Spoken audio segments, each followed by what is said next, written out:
forcing it upon me. Stop it. Stop it. Stop it. I do not consent. How dare you? Jesus. Jesus, baby. Let's Feeling go. pretty libertarian up in here right now. Dude, I saw one of my Facebook friends or whatever, and it's just like it's just the biggest fucking like obviously don't put this on the air. My shit is lagging. Holy fuck. You look like you're not talking at all. It looks great. It looks hilarious. It's gonna catch up. It's gonna catch up. What the fuck, computer? No, we're good. Let me hold on. Let it catch up. This is crazy. I don't know what the fuck. Hold on. What? It's fucking hilarious because it's catching pretty great. Your facial expression just right, but your mouth is not moving at all. What the fuck? Okay. It's like you have it's like an inner dialogue thing. We're just like as if it's a movie and you're just like being like, what the fuck's going on right now? But it's just like as if you were thinking to yourself and doing an over dialogue. It's hilarious. Yeah, oops. There we go. Now we're good. You're I don't back know on. what the You're back problem. on. Yeah, I don't know what the problem was. Fuck it. I changed my bit rates lower and my frame rate lower so it'll stay caught up. Well, that's one reason I'm on my computer is because I'm directly plugged in with a Cat 6 cable. Well, aren't you cool? Of course I'm fucking cool. Look at this fucking It's bass very guitar cool. Look behind at him. me. Look at his haircut. I do dig the haircut. Yeah. Oh yeah, Look you at got these unintentional bangs.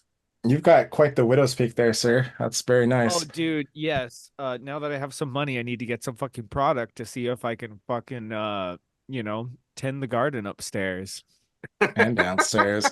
Manscaped. Oh, Brought to you by Oh, Manscaped.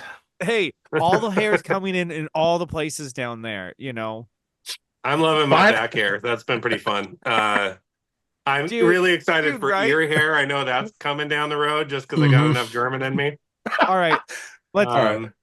No, I get it. Well, let's just start the show now. I'm just saying, Okay. like, it's ridiculous as you're getting older that, like, like, where you just sit there and you got a manscape and you're just like, oh my God. It's like the front side kind of stays kind of cute, but my back hair grows twice as fast as my front hair. And then it's just like 2 months later, and then I look at and I'm like, holy shit, what fucking creature died on my back?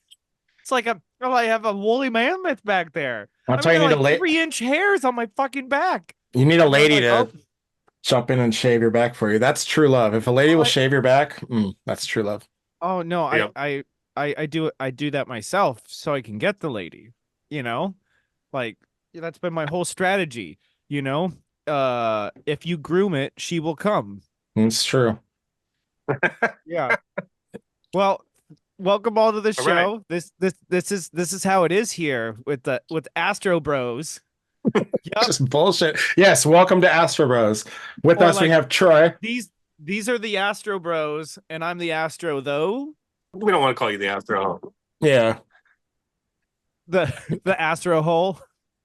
Yeah, we can't call you the Astro Ho until you become an Astro Bro. The Astro hole.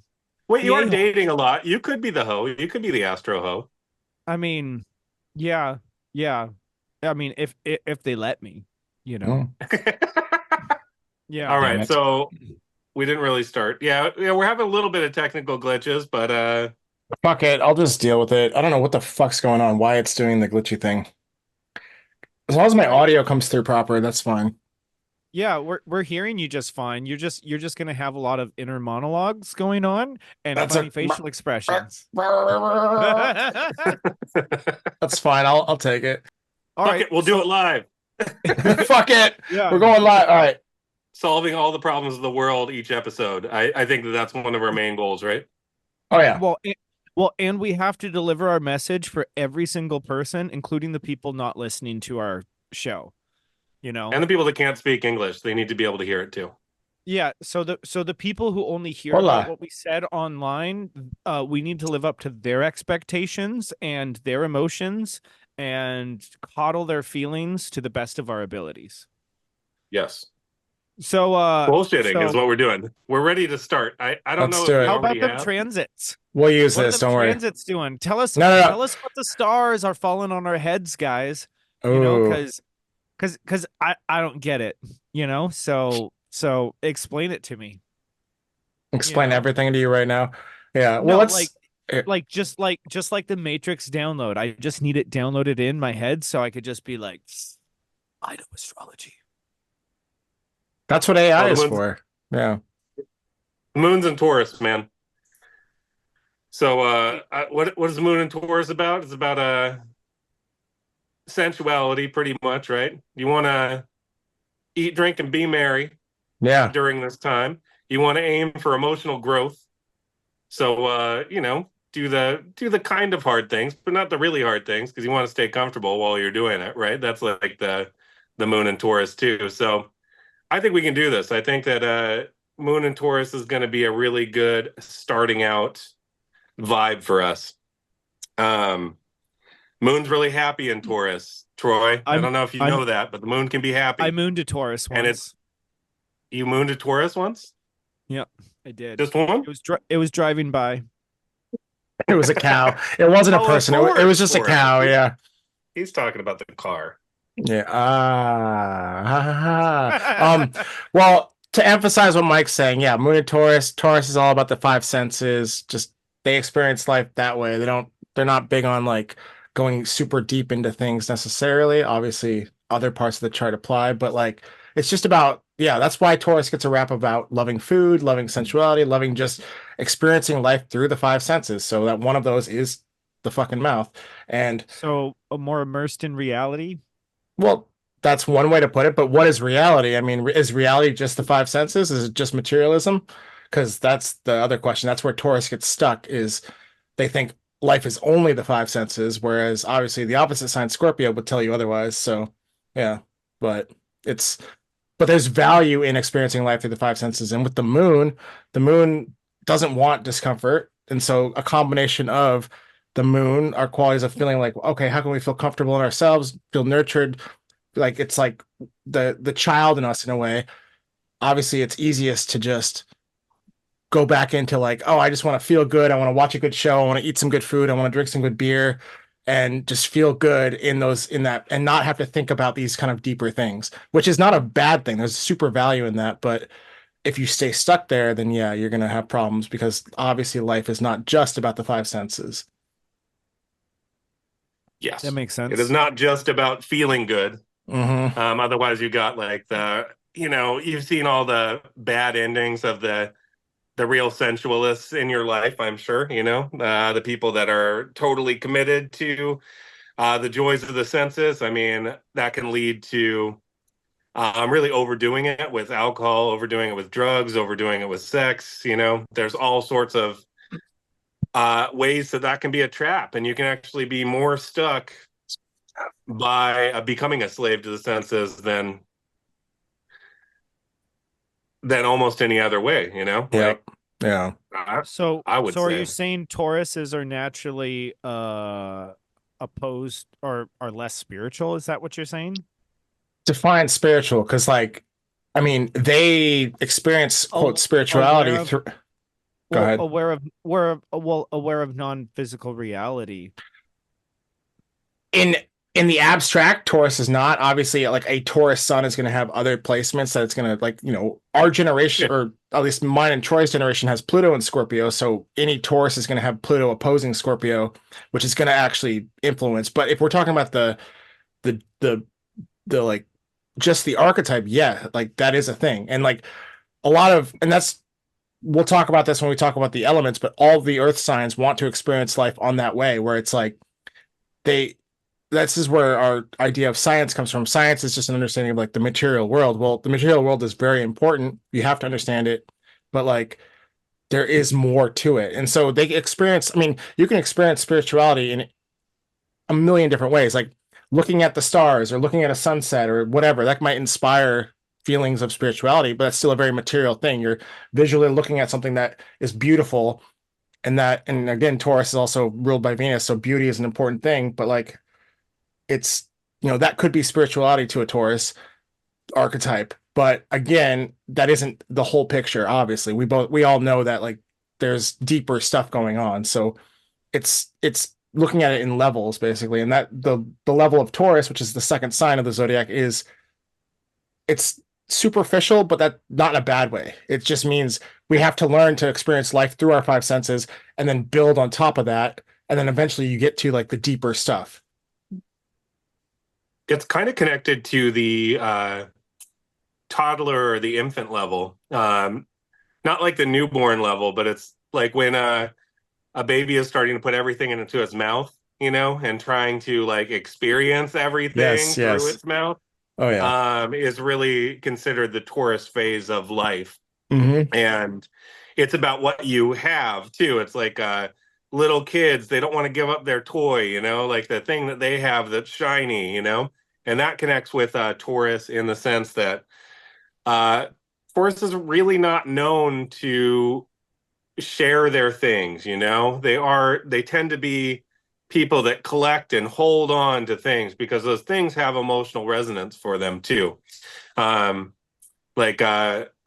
has more connection to kind of the deeper levels of the material objects that we have around us all the time, you know, because they have an emotional resonance with them. Which, if you think about it, when you're a toddler, what do you have? You have your favorite blanket, you have your favorite stuffed animal, you know, you have your items that have almost this this deeper meaning and deeper power. So that's another aspect of Taurus that I think is important to think about. Oh yeah, they are very possessive, and yeah, and again, it points back to the materialism side of it, where it's the physical things. It's not like once you move into Cancer, then it comes about the emotional support you might get from like your quote parents or whatever as you're growing up. But for Taurus, it's literally just the things you have that make you feel good, like the literal physical things you have. Whereas like again with like Gemini, it might be like the entertainment you get or the stimulus you get in your life, and then Cancer is the emotional support you get like from your parents.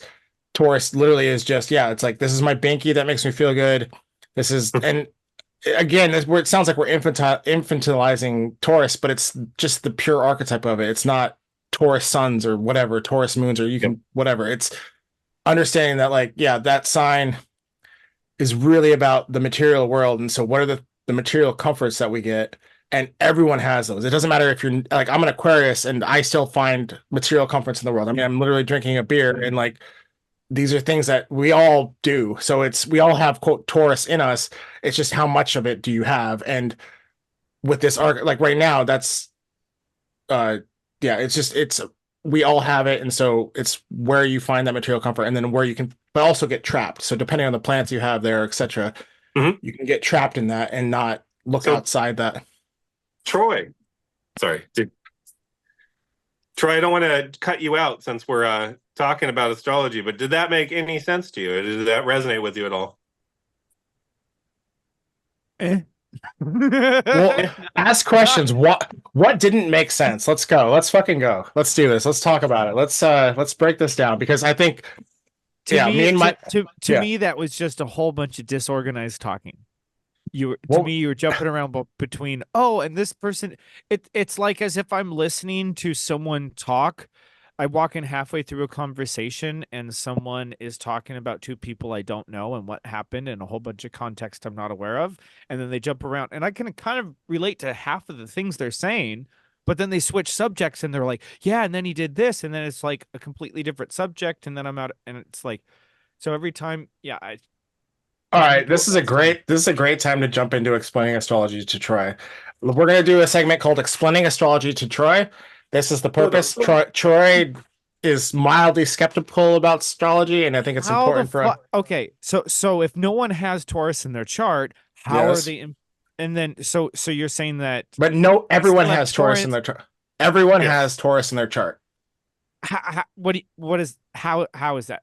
How? Because through a house placement, it might not mean that you have any signs in that sign, or excuse me, planets in that sign. Natal charts that there's totally empty houses. Yes, but the house still comes into effect. It just means that you're not going to have. Yeah, every sign falls on a house, whether intercepted or not, and you still have that. It just doesn't mean that it's a huge part of your life. So, like for me, I have no planets in Taurus. I have Pluto in the second house, which is mildly an influence of the Taurus archetype because Taurus rules the second house, but my eighth house is ruled by Taurus. and I have no planets there. Taurus is not strong in my chart, but it doesn't mean that I still don't have that effect. Like eighth house Taurus still is in Okay. my psyche. So it's Okay. like, and this is So, where we can get into breaking down how each of the things works, because you have the signs on the outside, you have the planets are the parts of our psyche, and then the houses are where those parts of us express. mhm. Everyone is different in how those things express, and that literally is why we all have different personalities, different preferences, all of that stuff. And so you might not have Taurus strong in your chart, you might not have any other signs strong in your chart, but you're going to have other ones very strong in your chart, and that's what makes individualism. But so what we're talking about is this specific archetype in people who do have it strong, like someone who has like Sun and Venus and Mercury or whatever in Taurus, they're going to completely relate to what we're talking about. Whereas someone who doesn't have anything in Taurus, which I don't think you do, Troy, I've looked at your chart, and so it's not going to be as relatable as other parts. And that's just how, I mean, if we talk about, we can take a step back from just astrology. If you look at like psychology and just how the makeup of our brains are, it's like nobody is the same. No one thinks the same. We all have different motivations. I mean, you could talk about the different psychological types or different, like the big five, like that Jordan Peterson talks about.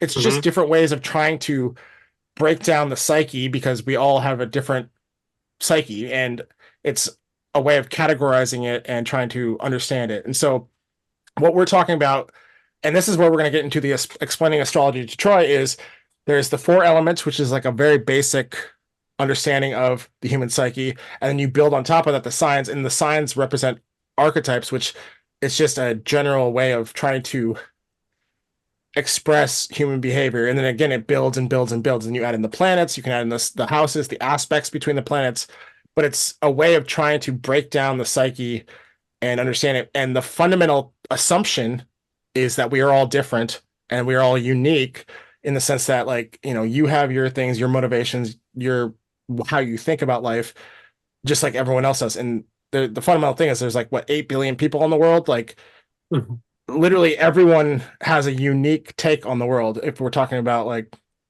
that kind of thing. So yeah, so let's, if we want, we can jump into the explaining astrology to Trek, because I think this is exactly what we're doing right now. So let's do that. Cool. So Go ahead. no, Oh, yeah. sure. I mean, most of this is because yeah, well, I'm a very systems thinker, and like I've had astrology explained to me by both of you and several other people at times where it's just like, okay, they're obviously topping using this knowledge set as a way to actually understand people, not just themselves, you know. I've only ever used it as an introspective tool, you know, brought to me mainly from someone else because it's not my modality, you know. But most spirituality for me is an introspective tool, you know. And like and then secondarily you can help someone understand themselves with these tools, but trying to predict the future or different that kind of shit, you know, it that's where it falls into more of the cliche kind of stuff. And Well, that's I a don't good, think I can oh, speak to that right now, about the future. I mean, I could speak to that maybe further down the road, but I don't Yeah, think that yeah, yeah. there's any use in kind of getting into that because there is the big cycles of history in that part of astrology, which is like the long-term transits. But we're not really there right now. We're at the elements, right? yeah. And you have done tarot, right? You said that to me earlier, Troy. I mean, it's like tarot was the first thing when I was more atheist to like I was like, "Oh, sure, I'll do some tarot cards, whatever." It was just like Yeah. it was, but I knew I knew statistics because I was a nerd, and it was Yep. just like I pulled the same fucking card over and over and over and over again, you know, and it was just like it's Which like card was it? fuck, I can't remember Good at this question. point. Good question. Yeah. If it's coming back over and over, there's got to be a But Yeah, reason, doggy. there's a lesson there, but man. but it was But also it was also a different deck that had slightly different interpretations rather than like a classic Smith Wade deck. yep. So it had different imagery in there, and also I was at a place where, uh, I I didn't know how to interpret such messages. You know what Yep. I'm saying? Are So you I kept, familiar with the suits though? well, hold Yeah. on. But like one of the cards I do know was the Tower card. Hmm. And, uh and I was just like, "Oh, sweet." Like, Shit show. no, I was just like, "Oh, sweet. I'm connecting to my higher self. Great." That, you know. Oh yeah. And then So your yeah, life's like, oh Oh, God. my life's been falling apart for like fucking years and just like anyway, but that's a whole nother thing. Is just yeah. Uh Life puts you on a different, journey to learn all this shit, you know? But that's yeah. It's both. Your life can be falling apart and you can also be growing at the same time. It's like, yeah, For it's real. not that. But to emphasize what Mike is saying, let's talk but about so I am yeah, familiar with the elements yeah, as a more generic sense. Those make sense to me, yeah. for the most part. But please go through them so, cuz I would rather over communicate than under communicate because that's how we make asses of ourselves and assume shit. You're an ass. Mhm. Well, speaking of asses, Love Tauruses my usually have ass. some nice asses. Let's the the elements they go back. I'll Well, jump and this in. is the time to show them because it is conjunct with the moon, right? Yeah, So yeah.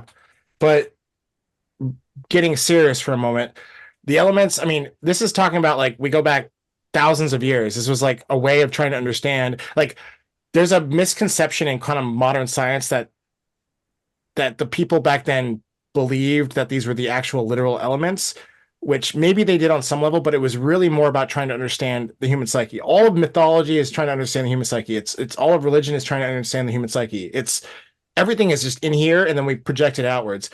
So if we're trying to like break it down to a very fundamental understanding of why people are different and why people have different motivations, etc., it's starting with the four elements. It's people are motivated like from a very core sense different ways, like whether it's intellectually, whether it's through a feeling nature, through an emotional nature, or through a different kind of more like intuitive and inspirational nature. Like everyone has a blend of all of these in their psyche, but will have different amounts of each. And so like someone who's super emotional obviously is going to have a lot of water signs. This is where we're connecting to. So to go back, fire is kind of related to the intuition nature. Water is the emotional nature. Air is the thinking nature, and earth is the sensation and just the materialism nature of how we go about life. Every single human being has these in varying degrees. So, like, one person might be extra emotional, they're going to have more water in their chart. Someone who's more intellectual is going to have a lot more air in their chart. And all that does is it's just a way of trying to break down the fact that we all have a different, but we're all within this kind of circle of like, this is the potential of what people can be. Everyone is going to have different ways of doing that. And so, we can step back and be like, if you know someone who's really emotional, obviously they're going to have some uh, water stuff in their chart and maybe with like some hard aspects as well. And so then with that understanding, you can go, okay, this means that this person is emotional. And so you can choose to how you approach that person, how you communicate with that person. And a very emotional water person is going to have a hard time if you're being hyper intellectual versus and the hyper intellectual person is going to have a hard time if you're being incredibly emotional. And so it's a way of trying to explain why people are different, and it's just as equally valid as trying to say like what I was saying with the big five personality traits. It's which I think is more limited, or the what is the Mhm. Myers-Briggs or whatever you want to. There's a million ways of trying to break down the human psyche. Astrology is far more, in my opinion, far more encompassing.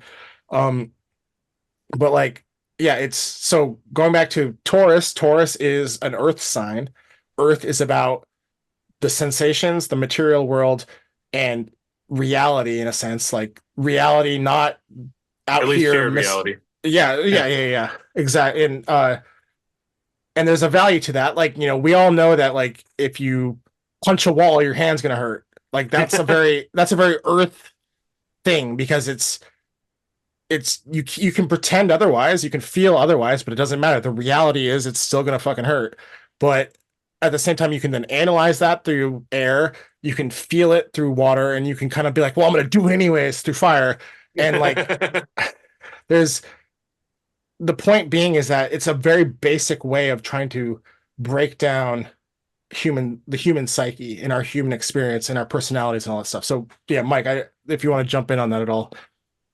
I think I've got something to add to that that's maybe useful. So astrology has been basically like this. It's like this pattern language that's been learned by millions of people over the course of 10,000 years, 8,000 years at least.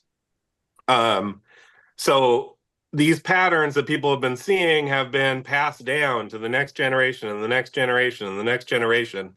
We're maybe in a time of kind of flowering where it's way more available to the average person. And also in at least most Western countries, it's less, there's less of a taboo against it than there used to be. So you've got this pattern language that's been handed down, and it's got all these archetypes and these similarities and these ways that people are. And that's basically like, it's almost like a cultural, mythos that's been handed down. And it goes outside of all the different, kinds of gods. It goes outside of just Greek and Roman gods. Yeah, And there's all of these connections between all of our kind of past religious structures and astrology, because it's gone through all those same phases that our culture has gone through over the course of time. So what you're really trying to figure out with astrology is the patterns within it, the archetypes, and then you just have it. It's like a pattern language that you understand. And once you understand it, you'll want to know more, and you can talk to people about it. It's like you learn the language, you can talk with people about it. It's like learning astrology is like Duolingo for spirit in some ways. You're figuring out all this information. You're bouncing it off other people that know the same basic archetypes as you. And you're able to get a lot deeper in conversations with people. You're able to hear about different parts of their soul that you otherwise wouldn't be able to even access, or that would be harder to access, because you have to have a shared language to talk about those things. And astrology is one of those tools that has this thousands of year-old shared language that is actually like entwined with our culture. And I think that's like why it's useful, and that's why it's important to learn, I think, especially now. But I'll always have to start somewhere, with it. So I hope that at the end of this podcast, or at some point, we're all the Astro Bros hanging out together, and are able to talk about it together. But I understand that that's a road. I'll leave it at that for a second. Yeah. I think like the biggest thing with all of this is it's just a language, as Mike says, to understand human beings. And we've, been bumbling and doing that for thousands of years. You can talk about philosophies, different mythologies, different ways of different religions, especially.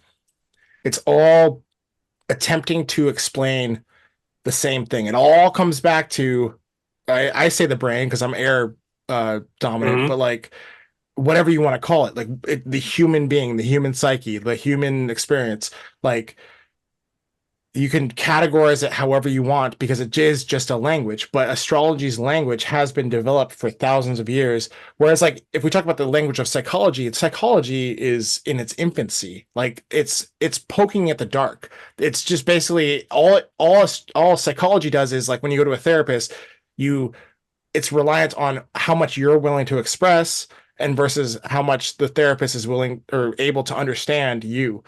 Whereas astrology it takes a step back and says, this is a quote unquote blueprint for how you are. Doesn't mean you're expressing all of it. It doesn't mean it's, but at least it gives a third thing that people can look at and go, okay, you might not be aware of yourself, and no human being is fully aware and fully actualized. That's the whole purpose of life. Oh, for But sure. like, Yeah. yeah, and so looking at the chart helps us to understand parts of ourselves, especially the parts that are hard. Like it's easy to be like, oh, well, I have Venus and Pisces, so I like to escape into movies and smoke some pot and blah, blah, blah. Just really cliche. But like, what does that explain about me? Not much. But if you can take a step more and go like, okay, well, in relationships, like, I mean, I'm not going to get into it, but like you can go deeper levels because you have that framework of like, well, you are this. What does this mean? It's the same as what modern science calls genetics. I mean, I want to just keep beating you over the head with Earth, Air, Fire. No, I'm just kidding. I think we should do the thing where we were. I don't know if maybe Nick wants to finish his thought. But then I think it might be good to do that where we each brought something in. I was Like trying whatever we so want to hard talk to be about. like, I was trying so hard to wait for him to like have any kind of like break just so I could because I could see that we had less than a minute left and I was trying to interrupt him. And I think he could oh, see that I was trying to interrupt him. And so he just didn't let anything in. what? I wouldn't do that. What? What? No, no way. No, because No way. I'm like, it's gonna cut out any second, but I don't want to interrupt him because he's in the middle of talking. But then he And just keeps you on, can. he keeps on going, and I'm just like, I do that. but I mean, like, it's just like all I would have done was what the video done, but only like 10 seconds earlier. You know what I'm No, no, saying? no. It's good. Uh, I think I don't want to get too much into it. So, like, basically, my whole point. Should we have a signal or something like Yeah, this? we'll just be like, hey, I want to say something, bitch. Like, it doesn't fucking matter. You can, like, but I don't but care. Interrupt me. but look at the top of the screen up here. You know, I can't see your screen, but yeah, okay, totally right okay, there. Yeah, right right there, there. right there. Record. But look, no, right next to the record thing, it gives you a timer. Look at the top. I I don't have one of those. I don't Well, have that's one of because he those. hosted. Yeah, Anyways, but you'll see it when it starts to count down. It'll give you a notice. So just so you okay, know. thank you.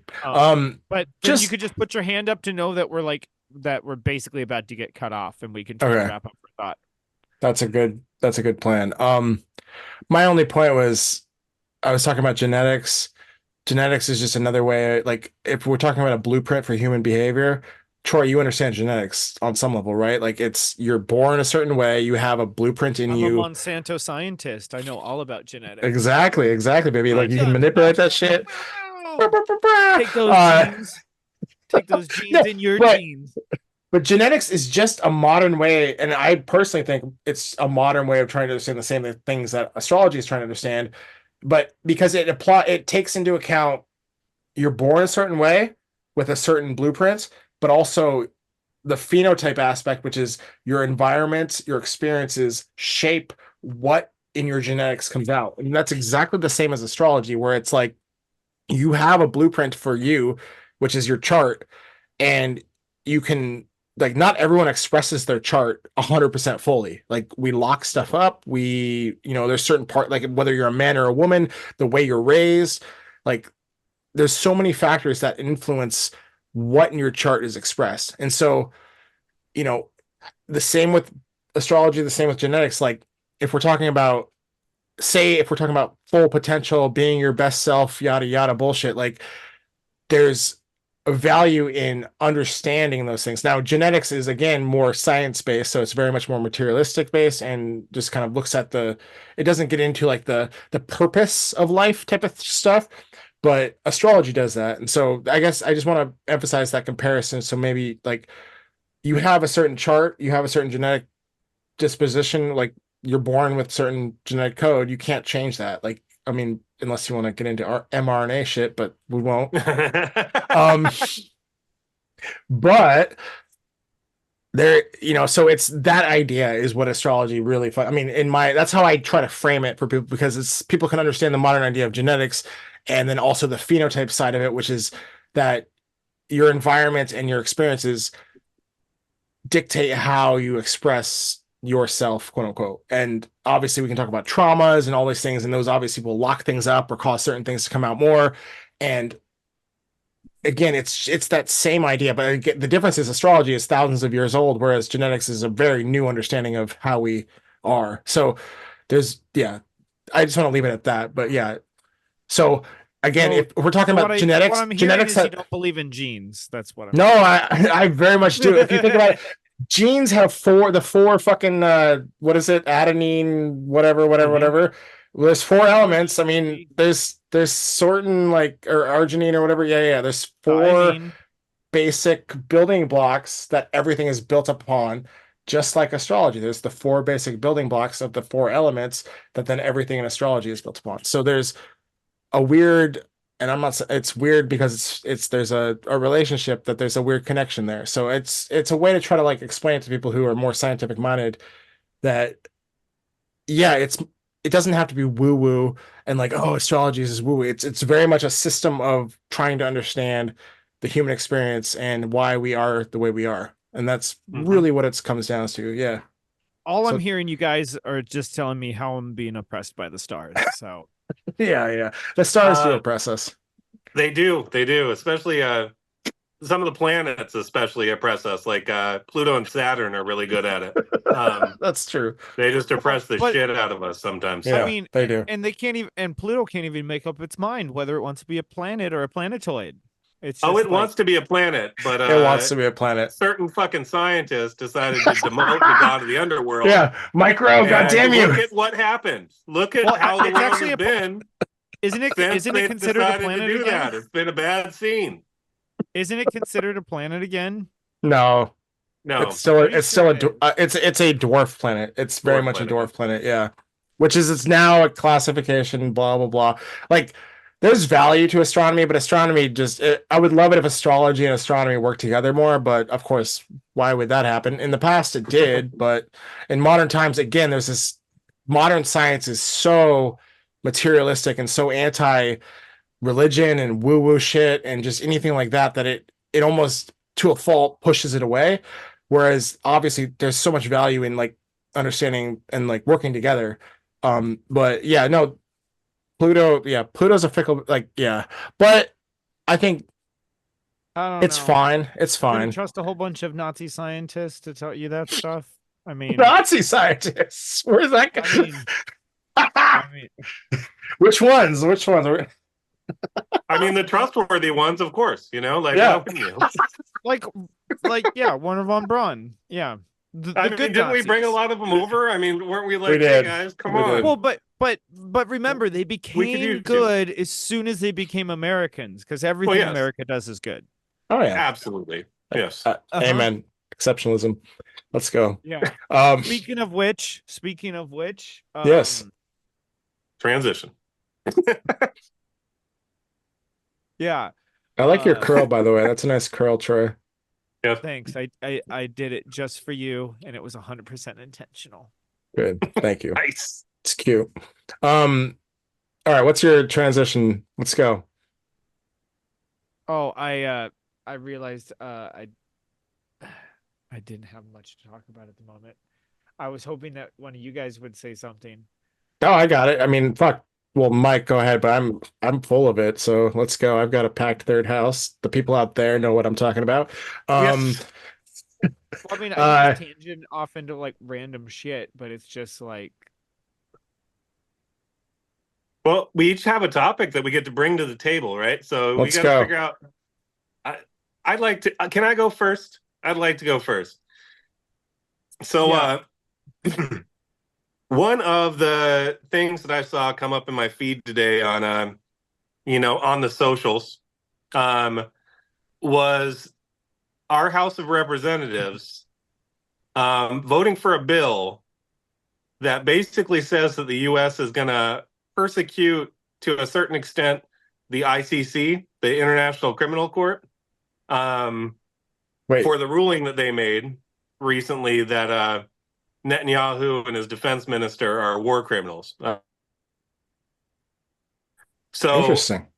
our government has decided today that we don't really recognize the authority of that court, which I think the U.S. has always kind of been a little bit iffy on it, Yeah. because we're the shining city on the hill, right?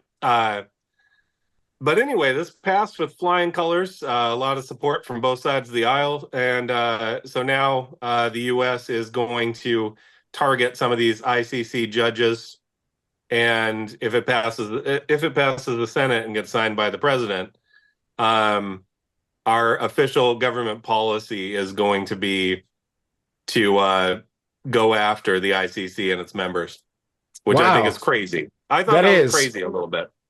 that. I mean, I'm kind of blown away. I know, like during the Iraq War stuff, they tried to like, but I've always thought of that as more of like a not a literal court, more of like a moral court, I guess, for lack of better terms. It's Yeah. more like a way of saying like this is wrong. Some people pay attention to it because they don't actually have any literal power, I'm guessing.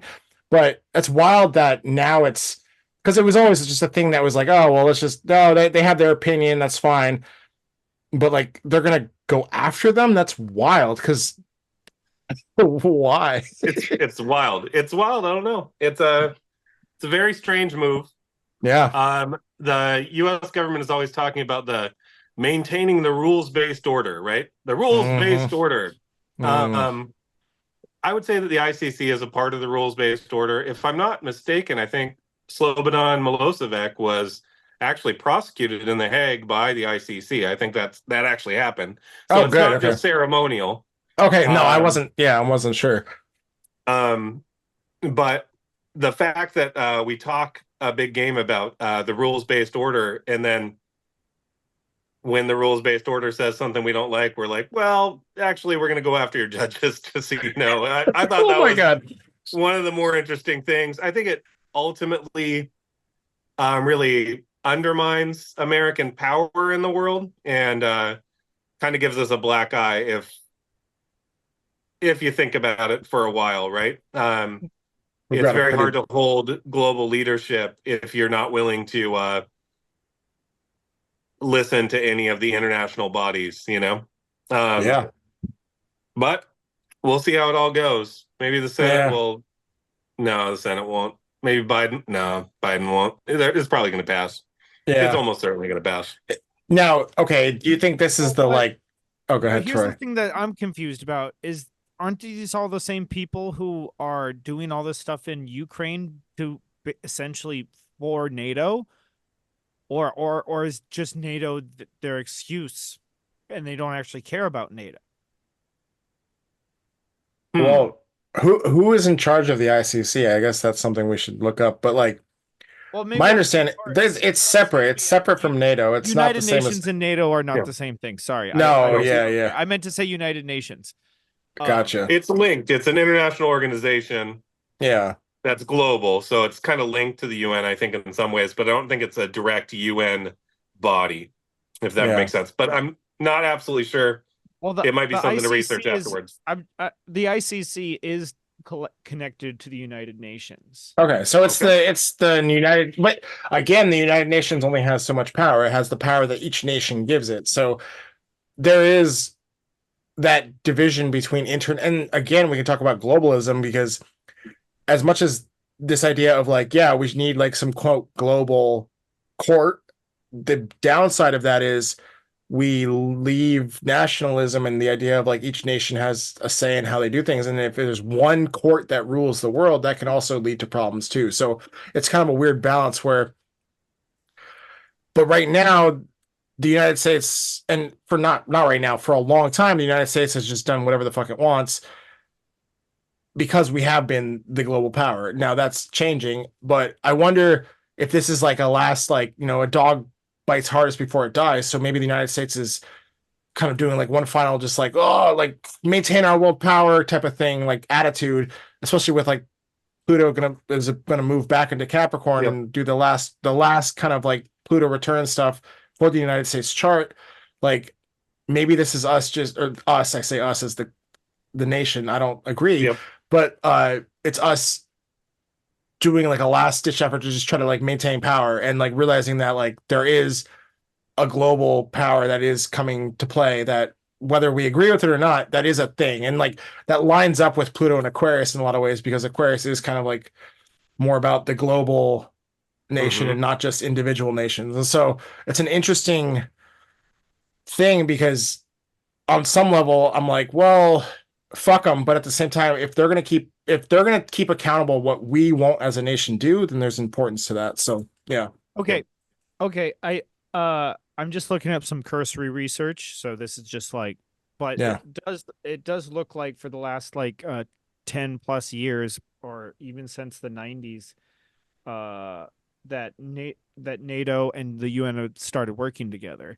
And now it looks like that essentially the UN can use NATO forces as a police force. Hmm. interesting. So yeah, because I mean but it's the whole thing is if you're putting out I mean how do you if you're going to put out laws, you have to enforce them. So so if they're a criminal court putting out laws and making rulings, how do they enforce any of those laws?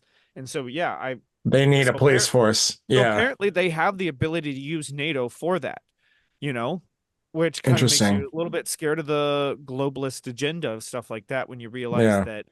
that the UN is not just a bunch of talking heads, but they actually have the authority to use NATO to enforce their laws. No, and just to jump in real quick, like there's a reason if you want to like pull an Alex Jones, going back even a decade or two, like the idea of like Agenda 2020, Agenda 25, or Agenda 30, like Yeah. all of these 2030. Yeah. fall, yeah, all of these fall into Pluto and Aquarius times. It's like the fact I guarantee you that people at the UN, there's some people in the higher ups understand astrology. I'm like the fact that COVID happened when it did with the Saturn Pluto conjunction, and the fact that they're now planning stuff for Pluto and Aquarius.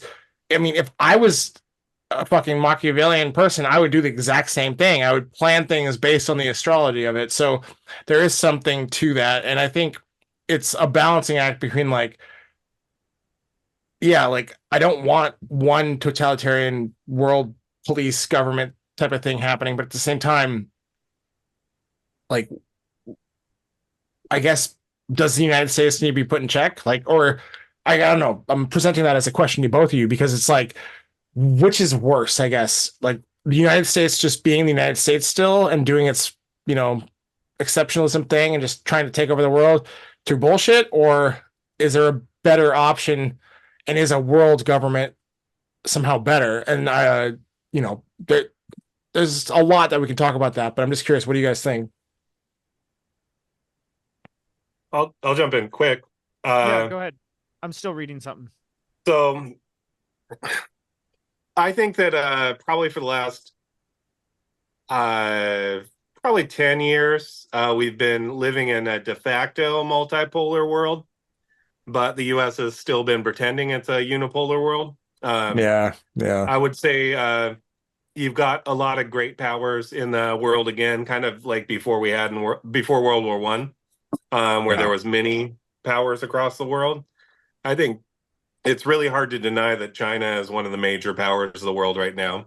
Um, Probably equal almost in power with the US, I'd say, especially with their production capabilities, which the US has lost a lot of those.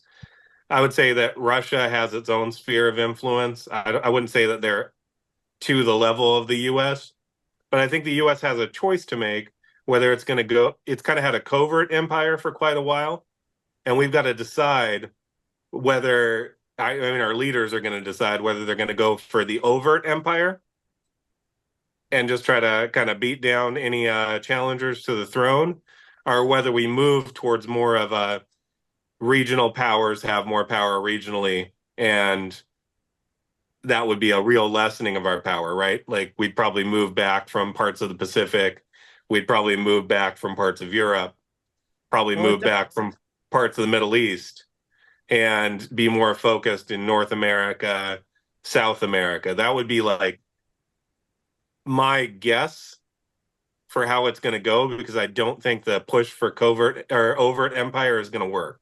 Um, yeah. I for mean, sure. that's my gut. Well, No, but yeah, but here's the thing is that the reason why people are so scared of Trump's rhetoric, and I think it's so mostly irrational, is just because everybody else is going globalist. And the mhm, thing is that they and this just goes into the World Economic Foundation plans and other stuff that they've been talking about. But essentially but it's the same thing as this that like been going on for 20 plus years is they're sending all our manufacturing jobs away. They're sending, and not just that, they're sending our tech jobs away. They're sending our communication jobs away. They're sending not just jobs, but so much of like, so it's like when you really talk about like Russia is one of the most independent countries on the planet. Like their ability to manufacture stuff is way more than us. Like they can manufacture everything they need pretty much within their own thing. And now that they have the Crimea port, they can do the trade for the other things they don't have, and they can get oil out, you know? And it's just like, so it's like they're, and that's the whole thing about like the America Make or MAGA movement, which is essentially we need to be more self-independent. We have to actually stop spending money on wars, spend it at home. And but when you're talking about stuff like this is just these these are people who do not, their ideology and their way that they approach the world is not nationalist. It's globalist. They don't think about, they don't care about even taking care of their own house, you know? Because they got many houses. They can move wherever they want. They don't care about the weather because they can just move somewhere else.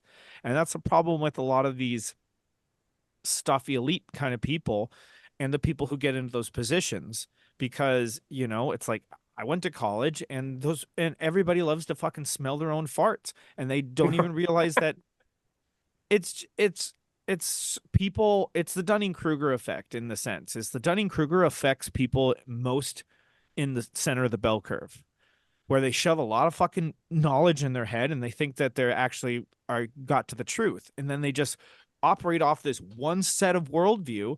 And that can be a religion, that can be any other fucking ideology, but it's a fucking worldview that people just can't get out of, you know?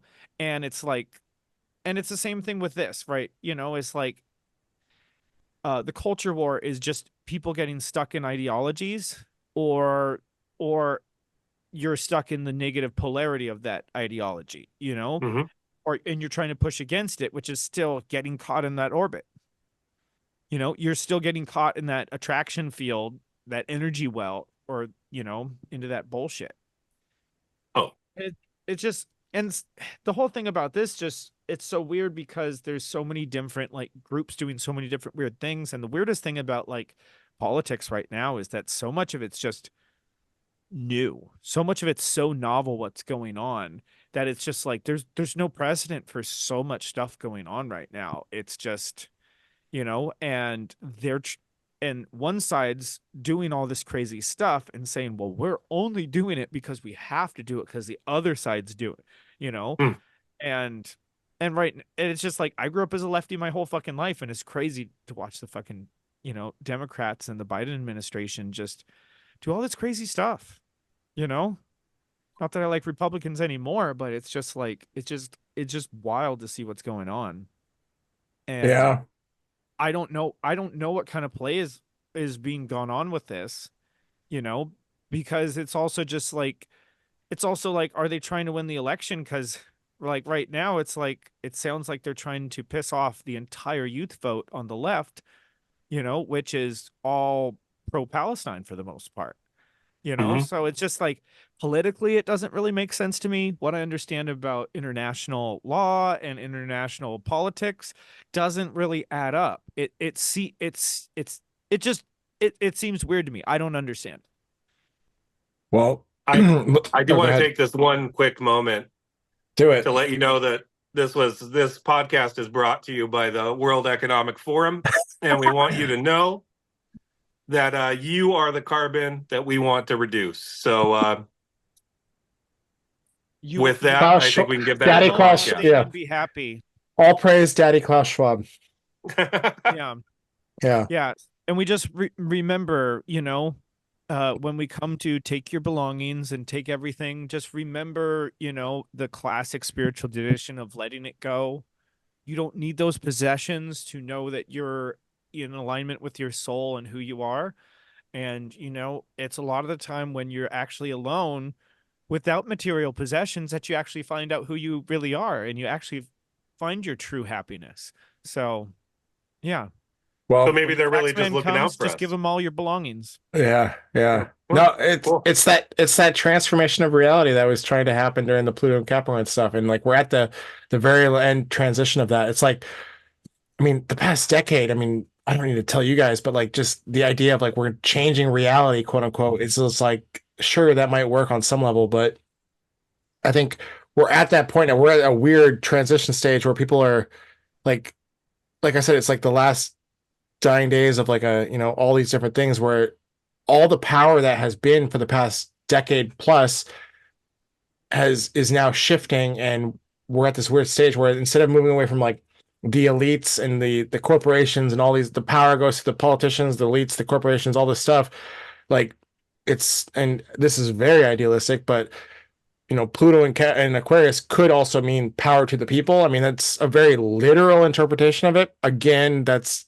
it's very idealistic, but like we can shift, and like there is some stuff happening. Like we're at the last days of Pluto and Capricorn because it's going to happen one more time. We're at the last days of Neptune and Pisces, and Neptune's going to start a new cycle in Aries, and then Uranus is going to eventually move into Gemini.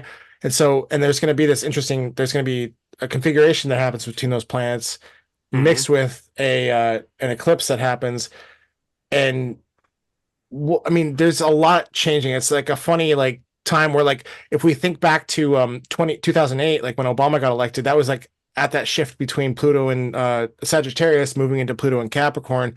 And that kind of like if we think about the past decade and a half, everything has been defined through politics, the power structures, everything that like more people woke up to everything than The ever elite. Yeah. before. Yeah, exactly. And so there is some value to it, and I think we're at that like last stage now of that this previous time period, this like chunk of time that has been Yep. happening. And so I'm not going to sit here like what you were talking about earlier, Troy, and trying to predict the future, but we can at least try to look at, well, what are the archetypes involved? Well, okay, Pluto, Aquarius, what do those two things mean? Like Pluto adds power to stuff, but it also then brings the shit to the surface, which is Hmm. why we were like in the past decade, we were able to look at all the corruption and all the abuse that has been happening. It's always been there, but Pluto brings Hmm. it to the surface. So what does that mean for the Aquarius? Like that's a question that maybe we can But talk about more in the future. But yeah. Well, I and I think get I it. think we It's should like a talk about it in the future. Yeah. Yeah, Go yeah, ahead. well, yeah, it's like a farmer's almanac. It's not predicting the future, but you just know when the traditional frosts are. You know when things are going to happen. yes. And I mean, well, and also a lot of farmers' almanacs actually use astrology They and do. such like Yep. that for them. Yeah, they do. Yeah, But I like it but because it works.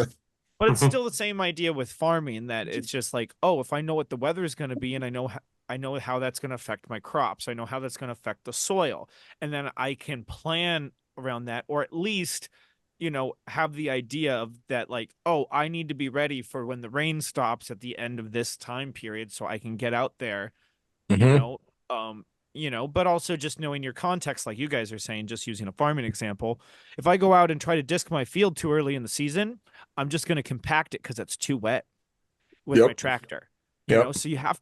But if you wait till it's too dry, then you're doing the exact same fucking thing. And Hmm. then you end up just scraping it and creating a really fucking hard pan way too fast, way too early.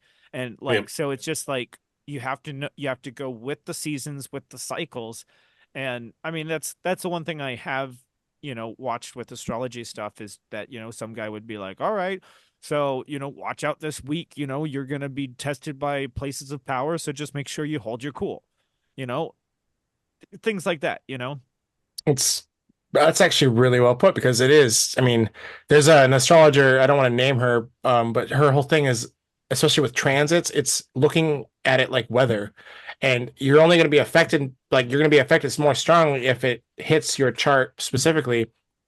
But it's the weather that's happening in the world, and you can either try to pretend like that and like go against it, like what you're saying, like, oh, I'm gonna go.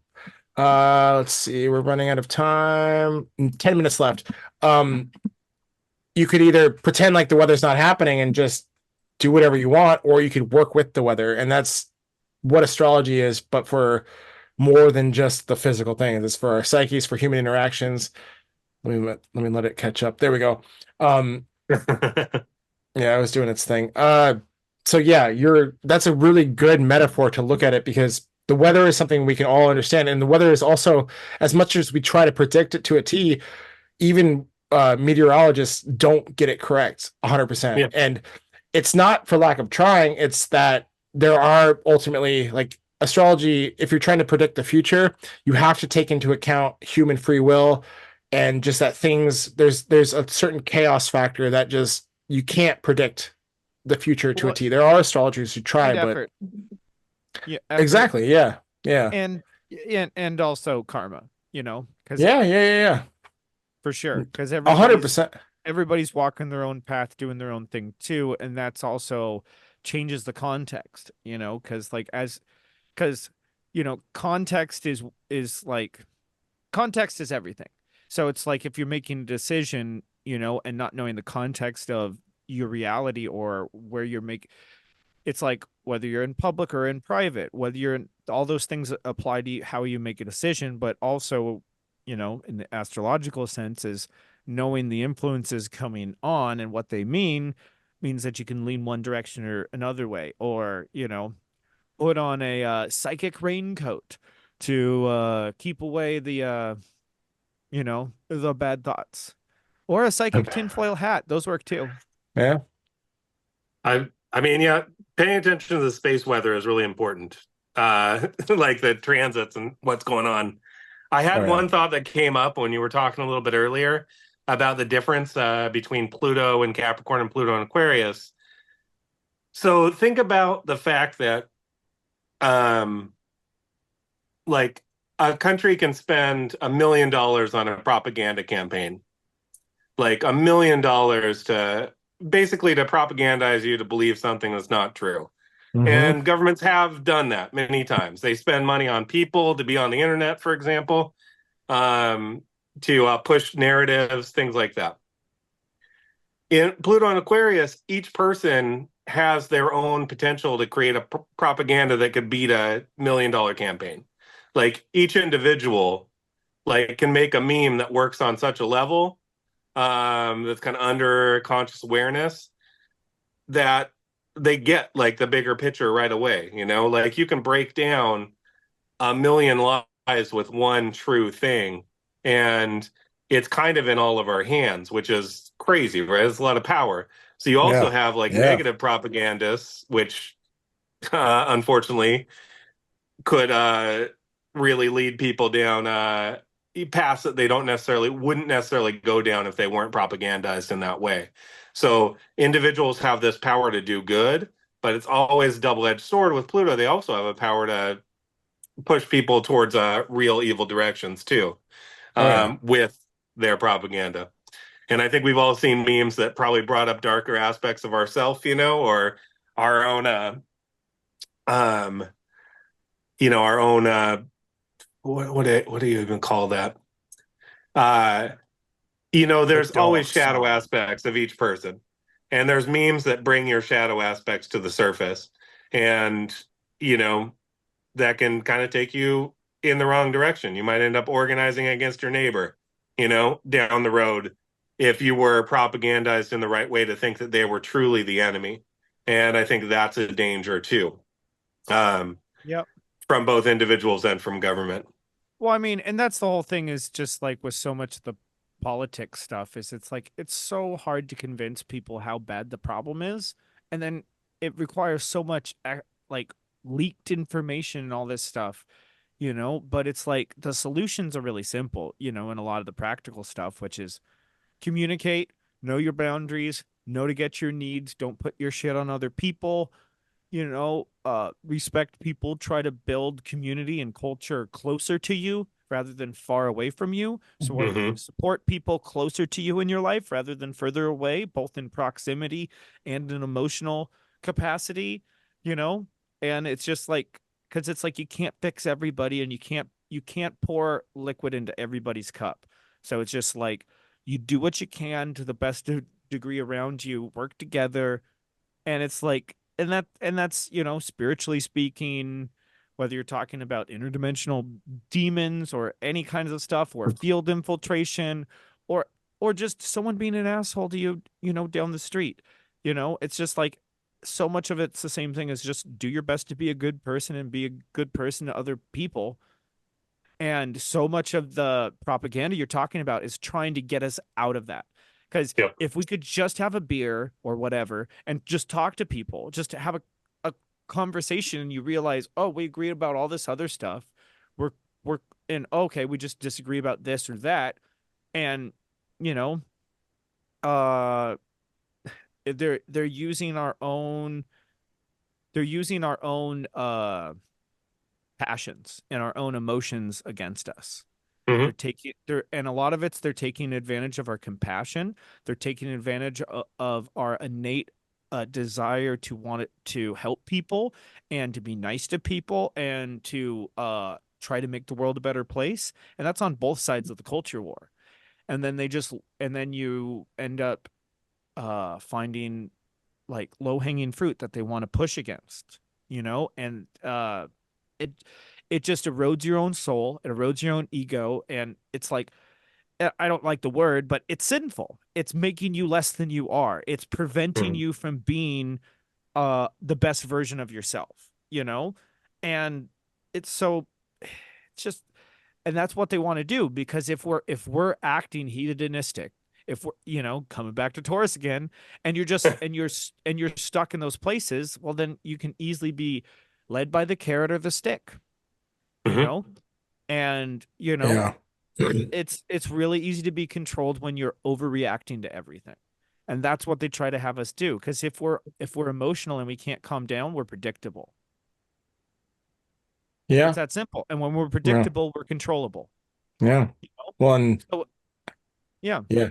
No, yeah, I completely agree. And I mean, astrologically, like that's our, I mean, on one level, it's Pluto. It's the dance of Pluto and Ceres, which I won't get into, but Pluto is our unconscious shit. And the power comes from, it's the monster in our closet. So it's the shit that we don't want to look at, but the power comes from then looking at it and being able to be like, yeah, I understand things this way. I can see, I'm willing to see things for what they are, because otherwise, yeah, you are controllable, because either you are going to take your own Pluto power or someone else is going to take it for you. And when they take it for you, then they can control you, they can manipulate you, all the negatives of quote unquote Pluto. And yeah, I think there's a responsibility for every individual to figure that out for themselves. You can't rely, like, I think that was like the biggest transformation and it makes sense for Capricorn, but it's like the biggest transformation is like we're done looking at, like, even my parents' generation and stuff. It's like they still look to the media and the government and they trust them and they think, oh well, but it's like we're at a point now where like no, like we have to take responsibility for ourselves and give power to ourselves. And that comes from that idea of like either someone else is going to have it or you're going to have it. So it's a Yeah. 20-year period, Pluto and Aquarius, but I think or roughly 20 years, in about by, I think midway through, if we're looking at 1 minute left, damn. If we're looking at a Lots of similarity from subtlety there. the Pluto the Pluto in Capricorn time, like things shifted about halfway through, and that's when things started to really kind of. So it'd be curious to see like what happens in the next decade, because with Pluto and Aquarius, obviously there's going to be this. It's not a magical overnight thing, but I think maybe halfway through the transit is when people will really start to like wake up, just like they started waking up to the Pluto and Capricorn stuff. So I don't know. I don't know that for certain, but I guess just going based off of how it's been in the past. So yeah. I rolled at the beginning just as like to see how the meeting would go. That's what I was thinking when I rolled it, and Yeah, it let's was hear it. Jupiter in Aquarius in the fifth, which is kind of interesting. That So it's like, is, yeah, it kind of fits exactly what we're doing, like, which is dude, entertaining people, kind of intellectual conversation, trying to make it entertaining, like absolutely. thinking towards the future. It's like it's got all those connections. That's It's cool. yeah. I like that. Like I'm all for synchronicity, and that sounds really nice. I mean, it's a beautiful blend of entertainment, the fifth house, and just performing and being in, but also the Aquarius aspect. And I might be Yeah. you biased. you like I have synchronicity, I do. I have synchronicacy. yeah. Nah, you I you like son of Aquarians a too, man. I like them. yeah. No, that's good. I have my Mercury in the fifth house, so that's good. In Aquarius, so that lines up well for me. Um, let's jump. So my topic was AI, which is a broad fucking talk, but I have a very strong opinions about this stuff, and I think that what do you okay, let me start by this. Do you guys think that AI will take over the world? Let's start there. And I want to hear both of your opinions. And I mean, take over the world in the sense that there's this fear that it will be either Skynet, like from Terminator, or just it'll cause people to become like so dumbed down and stupid that will be in a world of the movie Wall-E, like the Well, Disney movie Wall-E. well, those are very different things. I think Wally's way more likely than Terminator, I'm with you on you that. know. I'm with you on But that. let me just, Yeah, let's hear it. I well, let's just assume for a second that I first of all, I think assuming a Skynet is anthropomorphizing uh that kind of entity more than it would actually would. Yeah, but And do you hear the guy from the WEF? What is it? Noel Harari or whatever the fuck his name is. He idealizes AI, and even people like Jeff Bezos are getting on board. They're treating it as like well, the quote new god.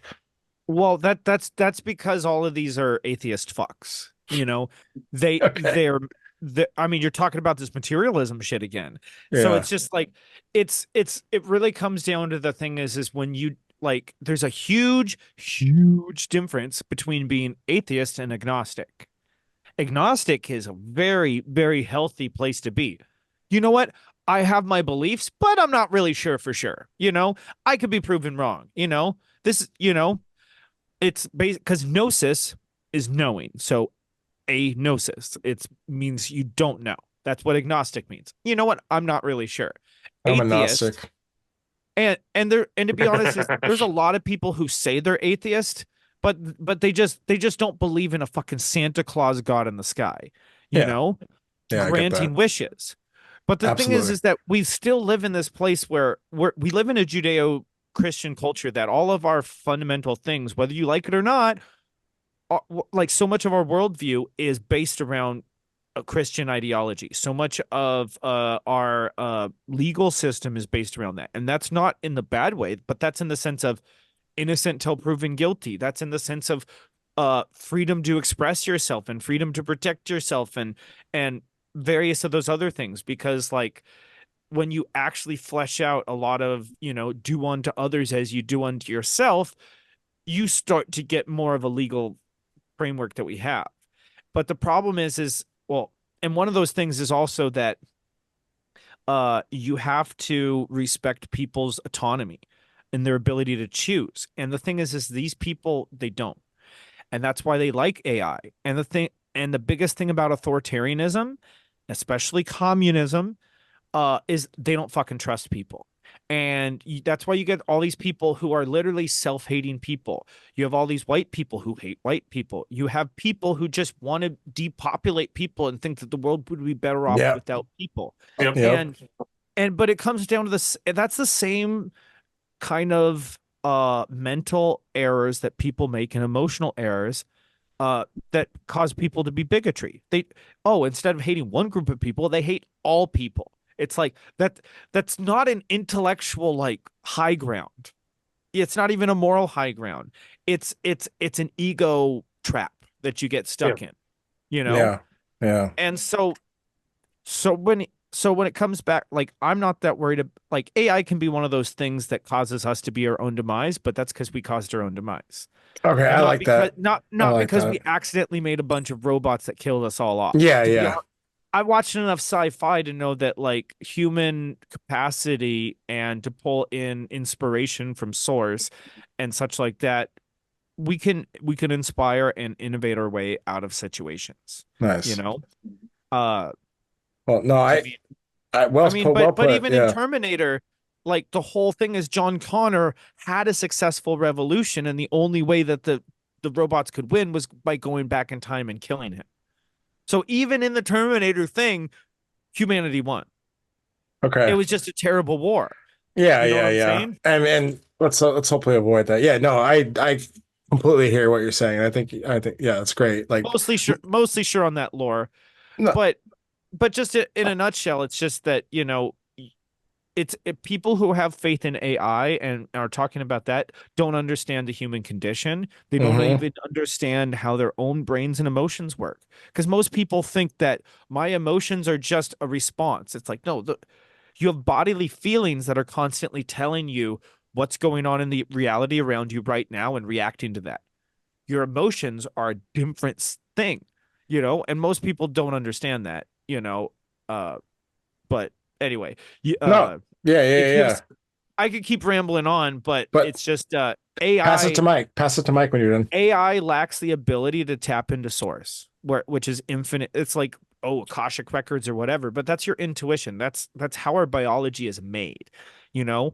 Now, hypothetically, could it be made? Yeah, anything's possible, and I don't know for sure.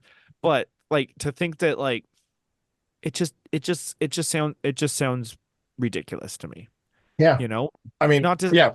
computers are going to continue to be a problem because any time you have any kind of technology that's more powerful, it's going to magnify human intention. And that's what I'm worried about right now, more than AI taking over It's control of human intention.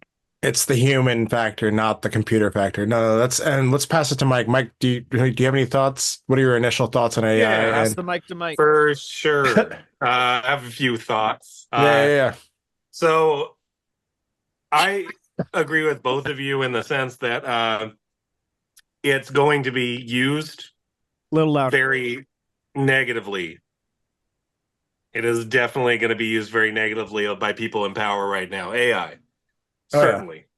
I'll just give one basic example that I've been thinking about a lot lately.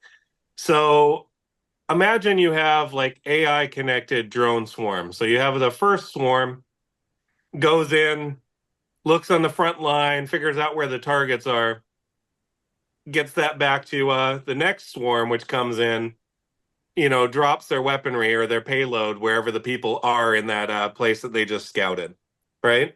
You have this is actually one of the places where I think that some aspects of Revelation actually make sense. In Revelation, they talk about like basically insects that plague the earth and kill people. Um, Interesting. Okay, yeah. and so if you're a first century dude like trying to understand this crazy vision that you're having, and you see a bunch of drones flying and like blowing people up, They what would you sound like see them as? insects. Yeah, they sound like Yeah, insects. Yeah, they literally. sound like insects. They look like insects. If you don't know what they are, you're trying to explain that, and say that, that vision is to some extent real. I mean, a lot of people believe that that vision is a real vision that um, was had. Uh, so I think that there is this real possibility that the ability to compute faster is going to automate war to a set in the same way that war was automated during the Second World War, the First World War. That sense where death becomes a lot easier to deal and resistance becomes a lot more difficult against that. Even if you have a well-armed populace, if you have like hunter-killer drones that can like zoom through neighborhoods and figure out where, everybody is, or say that you have your phone on for whatever reason in that kind of a situation, they know where these Yeah. tools could be used to know exactly where you are. So You ever resistance you ever been against skeet shooting?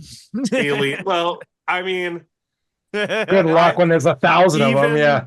even even the ones right now are like trying to catch like a pheasant on crack, trying to shoot a pheasant on crack that is zooming. hmm Um, that's how Yeah. they're describing it on the front lines because drone warfare has already started and it's already changed war completely. There was a recent interview that Tucker Carlson did with Eric Prince, who used Oh to yeah. run Blackwater.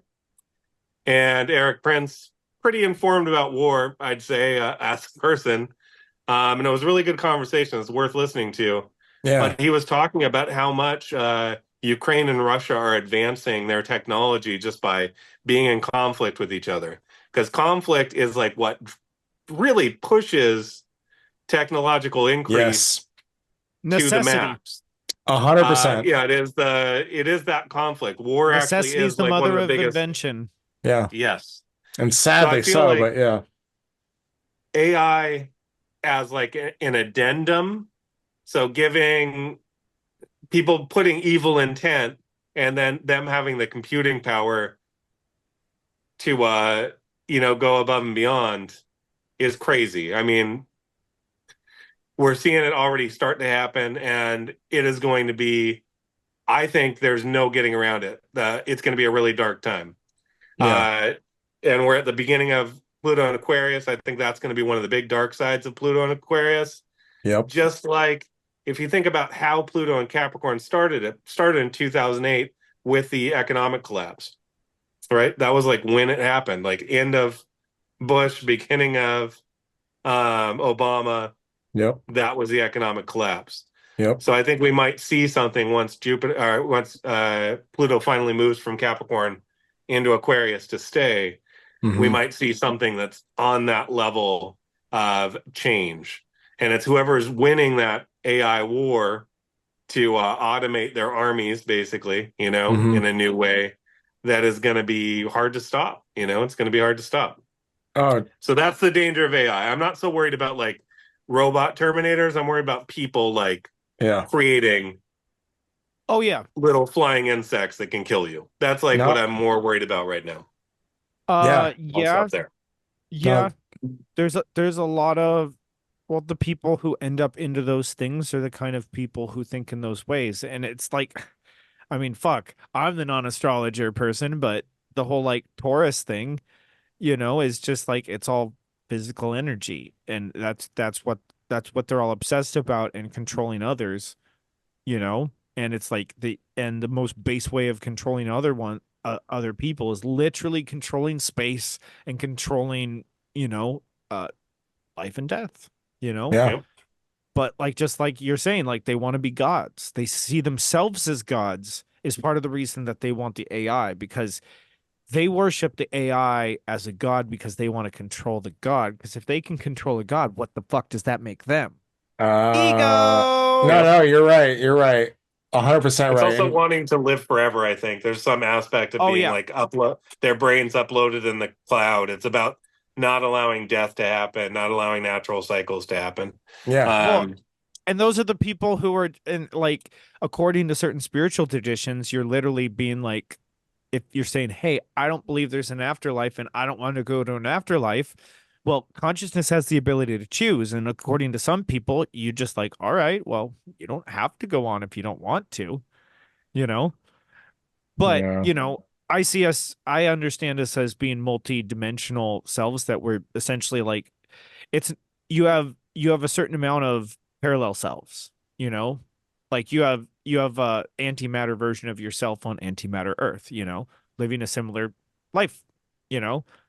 What is that? Uh Like some parallel universe shit? What are you talking about? Antimatter oh Earth? yeah, I got my crazy shit. You got No, you no, guys no. are Go being for like it. Aquarius and whatever, and it's like I got fucking multiple Hey, dimensions, bitch. I love the DC fucking universe. I'm all about what is this? What Earth are we on? Earth 3, Earth 4? Let's go. Like, no, I get where I get that. Um, let Well, me it's the whole thing is like, okay, so just like in a nutshell, is that like what's part of like what's like this thing over here. Um yeah, Mandala, yeah, the but mandala. hide your yeah, the porn. mandala thing is part of it's that's essentially the cosmea. That's supposed to be a representation of all of creation, more or less. Like that's supposed to be a picture of God, more or less. You know, like it's a rough adaptation, but it's essentially showing the different structures of reality as you go down, and it's just like, and we're just a tiny blip in there. But it's Yeah, essentially understanding, like in a nutshell, that you know everything is God, because God can't create outside of itself, because being just pure energy and consciousness. So how do we actually simulate our physical reality that we're in now? Is essentially we're at the most dense, furthest part away from, God, and being yeah. in that flow of consciousness and natural energies and cycles. And Uh, so part of the ability is that we simulate separatedness, so that we can understand ourselves, Yeah. and then, but it's like isolation training when you're in the gym. You're going to be like, I want to hit this one muscle because this is my weak area, and then you incarnate yourself and put yourself onto karmic paths in order to work on the areas that you want to work on, you know? And it's like so much of living on this planet, especially, is trying to get all those karmic lessons that you needed in. And some of those are terrible things because you might have done terrible things to other people in other lifetimes. So this lifetime, maybe you have to have a terrible thing to happen to you to realize that. And karmic is not punitive, you know? And It's cause and that effect. It's well cause and that comes effect. that well no no no no, it's not even that. Karma is a Yes, it teacher. is. Yes, No. but but the idea that like You reap you're what you sow, yo. exactly, it's just cause and effect. You're not like there's no like outside source punishing you. It's just the Oh energy you yeah. do, the energy you act about, how you behave, all these things has effect. That's all it is. It's very simple. It's just cause and effect. Like if you behave a certain But way, you're gonna have to deal with the outcome of that, whatever that is. but That's what it's I mean. but it's part of recognizing one of the fundamental forces is that karma is essentially you're always in a phase of life, and you can look at it like mechanistically, like as far as like, oh, being a product of your environment or whatever. um and you can also think about it as being in chapters of your life that you're going through, but it's like both of them are happening at the same time, you Yeah. know Yeah. and because the thing is we live in an infinite reality. So in the same way that like we have Well, science, we have philosophy, we have all these different ways to understand reality, as in like, okay, they're in and of themselves trying to understand reality from that, because we live in an infinite reality. So you draw any what corner the hell does and that you mean? slice Let it. me push back. What the hell does Well, an infinite let me reality mean? finish. Yeah, yeah, yeah. What does that mean? So anytime that you cut any piece of anything, you have a piece of infinity. So anytime any subject is going to have an infinite regression in it. But No, Oh, no. Let me I want to put my input on AI. So I was just waiting for you to finish. well, Let me okay, well then let me you tie it finish back in. finish your point. The Finish your whole point. Yeah. point of all of this stuff is all the reason why AI doesn't work is because it's not actually tapped into a flow of source.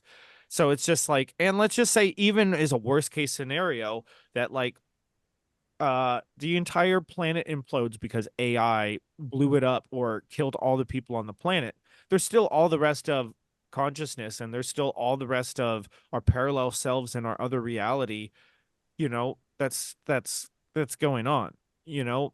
And so just on a practical sense, like consciousness is going to keep going on, and death is not the end, on that sense, but also that AI never is going to be able to have the ability to tap into those things and in the same way that we do. Yeah. That I agree with completely. Mike, if you want to jump in, but I just let me clarify my thoughts about AI. Once, if Mike, if you want to jump in, go ahead. I just have one quick thing. Do it. If AI is part of the universe, AI might eventually be connected with source, Like it might come from us as a creation. But there's no guarantee that it would not get connected with source. And if it does get connected with source, it would be less likely to become like malevolently evil, because that doesn't tend to have super good. For sure. You don't tend to get a lot of good things from being malevolently evil. I'll leave it at Yeah. that. Go. Well, and being aligned with source is by definition being moral and being good. So if Uh, it if it gets aligned with source in that sense, well then fine. But at the same time, as I understand it, it would be on the long evolutionary path, rather than, because essentially, as I understand, consciousness is more or less that like you have all the birds, bees, plants, and such like this going a long consciousness route, trying to slowly evolve more and more, and then you have more of vessel consciousness that comes in from souls, and essentially, that we're more of like visiting the planet. And that's the reason, like, part of that's why we're just so different, from most other plants and animals, you know and we still go on through, journeys through those other life forms, but they're just they're serving different evolutionary purposes, because point of evolution is like exploring the boundaries, of what's Yes. possible. Let me jump in because I think I can add to what you're saying. Like my understanding is human beings are God's God trying to understand itself, whatever that means to you. We are the philosophical earth. That's a very Gnostic idea, but we're it's God. we're God god is feeling we're god feeling ourselves up. exactly no, literally that. I mean, in a very crude way, exactly that. But we are like God is so abstract and whatever. I mean, it doesn't matter what you believe. Like you can call it whatever you want, God, the universe, blah blah blah blah blah. It doesn't fucking matter. It's so abstract, so many levels above the human experience that on some level God wants to experience. I mean, and I think that's how God evolves is through all of us and the shit that we have to go through. Like, Mhm. and we all are each a fragment of that. And so just to emphasize that point, but getting back to AI, like it's funny because the what Mike was saying about unfortunately our world war always pushes technology forward first, and then the rest of us get it later. And unfortunately, yeah, like it sounds like that is probably the reality is that AI will be used for war, for technology, like the technology of AI will be used for war first, and then of course we'll get the scraps left over. My idealistic brain, like, and this is funny because like y'all really brought up some really important, heavy points.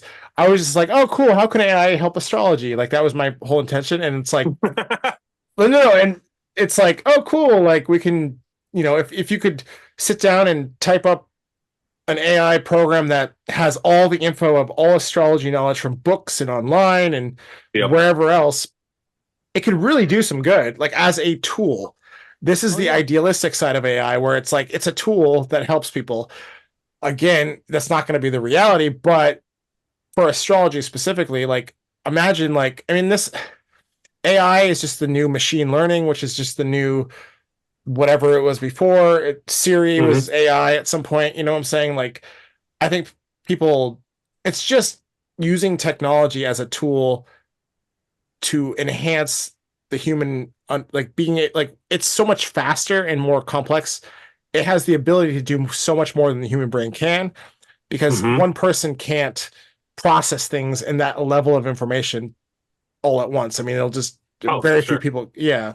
So there's the idealistic side of it where we could use it for tools and use it as a good, and we could like, I mean, fuck an AI astrology dating app. That would be fucking fantastic. Yeah. You put in your information and then it just matches you with people based on astrology. Great. Like that would cut through so much bullshit. It would cut through so much of the the back and forth communication that you're trying to work out to try to figure out who you are and who they are and all that stuff. It's like unfortunately the reality is that it's going to be used for things like what Mike said, war, for things like how can we get this next stream of drones to bomb more effectively, which unfortunately that's always what sets this tone for technology. But Well, yeah, go ahead. I just like to push back a little bit on that. Although I was talking about the drones, that was just what I've been thinking about with AI lately. Yeah, yeah, All technology, all human technology is a double-edged sword, right? It always Yep. has the negative uses of it, and it always has positive. Like it does. you can Yeah. make a bunch of power from nuclear energy, right? It's great, Mm-hmm. but you can also make a bomb that destroys the city, right? It's like the Mm-hmm. you've got like this great energy generation and this power to destroy. Almost all human technologies are like that. Mm-hmm. And just because humans are the ones that use them and humans are dual, they can have negative purpose or positive purpose to a certain extent. Um, Yeah. so I think a lot of the stuff that you're talking about, yeah, it's going to be crazy for how it develops. Um, it's going to be crazy for how it develops, like when all of these thousands of years of data get fed into it from Yeah. all of these systems. It's Yeah. going to be able to break things down a lot easier for us. It's like a shorthand Mm-hmm. for the mass human brain, right? It's like collective consciousness Oh, I hear you. in our pocket again, which is crazy. We've gone from Our pocket So friend. there's that positive aspect too. I'm not going to go too far with that. I No, wanted to but let you get back No, to your I point. mean, that's I'm it. gonna keep You're going right. further with that because the thing is what we really need is we need to also remember that it's magnifying human intention. So, as soon as that one person gets a hold of things and then starts realizing, oh wait, I can use these drone fleets to go and eliminate all fucking Scorpio moons because they shouldn't just be allowed, you know. Do you understand you're calling out someone right now? Aren't I you a just Scorpio? said Aren't I you a just said Scorpio moon? Yeah, yeah. I was like, bad choice, That's bad even choice. better. No, no, no. I just said something random. Say Libra moons. Um, Say Libra moons. Come on, we need to be eliminated. well, but We're annoying as fuck. I'm just saying they're going to be able to not only they're going to look at your chart, they're going to come over you, look at your chart, and then track you by your chart, and then place, bomb placements. No, no, no. But that is a. I get what you're saying. It is a funny choice. So, but anyways, yeah. but here's coming back to my thing is that I'm going like to take it. the more war, the more craziness and such like that, the more it's magnifying your karmic potential for Yeah. experiences and for karmic expansion, you know? And it's and don't get me wrong, it's not something I like, but it's more of understanding the way things are because it's like I mean, I can't live everybody's life. I can't do everybody else's thing, and I can only make my decisions for myself. So it's like all this information here, even the AI stuff and everything is how does it help inform my life and how do I actually do something with it, you know? Uh and how does this because understanding is great, but too much understanding, well, you just get lost in the clouds, you know? But like Oh, in I your know. sign, I guess, right? Yeah. Oh, I Well, know. and He's up which in is that also tower, hanging out. which also on a biological psychological Nobody level understands him. is being avoidant is like it's and classic things is like with attachment theory in a nutshell is when you don't trust Yeah. other people to help solve problems with, how do you solve your problems? Then you basically resort to either like running in and people pleasing or trying to solve the problem, or you run away and you avoid or you manipulate, you know? And those are the general things that we do on a biological level, and I don't know, it'd be cool to see how that overlaps with 10 minutes. psychology or whatever. Yeah. I mean, with astrology, but I mean, I think it's going to be one of those things that, as I understand human condition and spirituality, it's one of those things that is going to enable or disable your potential. Like, because it would seem that astrology is more saying, here is your energetic potential, like a natal chart would be like, here's your energetic potential to live up to in your lifetime, more or less. But you still have to do the work to live up to it, right? Mm-hmm. 100%. Yeah. 10 cent. Yeah. So that's the reason I'm not scared about AI because it's all karma and we're all going to die anyway. Yeah. So That's true. it's like, and It is it's just like, human influence. Yeah. well, but so many people feel that they need to, like, especially when you're so much of the political stuff out there is like, it's nice to be educated about what's going on in the world. It's like, uh, you know, but the whole point is that we need to live our own lives. It's like all that other information is like, okay, it's like you still have to, like, if you're trying to get directions on your GPS, you need to know where you are and where you're going, not where everybody else is going or the average of where people are going or what the data says, like where people in your median should be going or whatever. It's like, no, you need to go where you're going and where other people are going. And if you're on a team, you need to understand the people around you. But like you can't keep track of everybody. It's like AI, just like everything else. It's a magnifier of human intention, but it's also going to magnify our karmic experiences and our ability to not just learn in reality, but actually karmically learn and learn those spiritual lessons if we're aware of it. Because it's a classic thing when you're looking at data. You either need very, very loud data or you need big data sets. And those are the ways that you really come up with where you can figure stuff out. Because either you need to be like, oh, light switch is broken. I don't need to do. I don't need 100 fucking data sets to flip the light switch on and off 3 times and realize it's broken. That's a very clear data set, where it's just like, so that's very loud data. But for other stuff where you're doing like medicine or whatever, sometimes you need thousands and thousands of people, or you're doing personality surveys, you need thousands and thousands of people. Yeah, yeah. Hey, well, to wrap it back to Taurus and the four elements, the basic data set and what you're talking about is that Earth stuff. And like, yeah, when you can, it's that very simple experiential. I flick the light switch, it doesn't turn on. I don't need to complicate it. I don't need to like think about the deep psychological issues with the light switch because it's not working. It just doesn't fucking work. And there's a clear, like, it's either the fuse or it's whatever. It's the wiring. Whereas, It's on or like, off. It's broken or exactly, not. that's Taurus, that's Earth, that's that simplicity in a positive way. Whereas, like, the opposite sign Scorpio might be like, well, let's look at the feelings behind it and the psychology behind it and like blah blah blah, the psychology behind the person flicking the switch and why they are flicking the switch a certain way and blah blah blah. So I just want to you're describing in a way like what we were talking about earlier. So I just wanted to bring that up. So Sweet. it's that simplicity of understanding versus As a Scorpio moon, though, I mean, as a Scorpio moon, the lesson that I would really take from it is, yeah, I must need to sit in the dark for a little while, maybe brood And run from the drones. like, yeah, and think about the drones. Yeah, that would be the Scorpio lesson from the. Sorry for giving you bad no, tips, that's a really man. good point. That's a good point. Maybe I'm saying Aquarius actually. Maybe because it's Aquarius is square to Taurus. The Scorpio side needs to sit in the dark, and the Aquarius is like, oh, okay, let's look at the fucking electrical problem and like let's like fucking follow all the wires and whatever and like. So I like that better. Yeah. No, you're right. Maybe sometimes there's a reason to sit in the dark. Exactly. There's a purpose to it beyond just the fucking light switch not working. It's like maybe you need to sit in the dark and contemplate your feelings and contemplate your motives and all that stuff. So that's very well put, Mike. Yes. Well, I like sometimes that. I you like just need that. to dance in the dark. Oh yeah. Oh yeah. No, thank you. If you're closer, I mean, I we can love it. snuggle. Oh, that's sweet. Well, let's wrap up things because we've got 5 minutes, it looks like.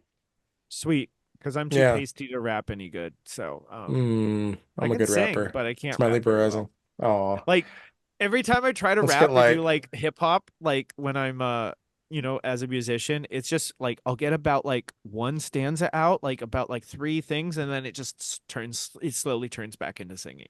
I can do a good Baby Got Back. I mean, Speaking if of- I'm doing karaoke, I can do Baby Got Back. Like, I'm good, man. Oh my God! I've Speaking done it of, in front of the wrong people a couple times, but I can definitely do it well. Yeah, but I do want to thank you all for.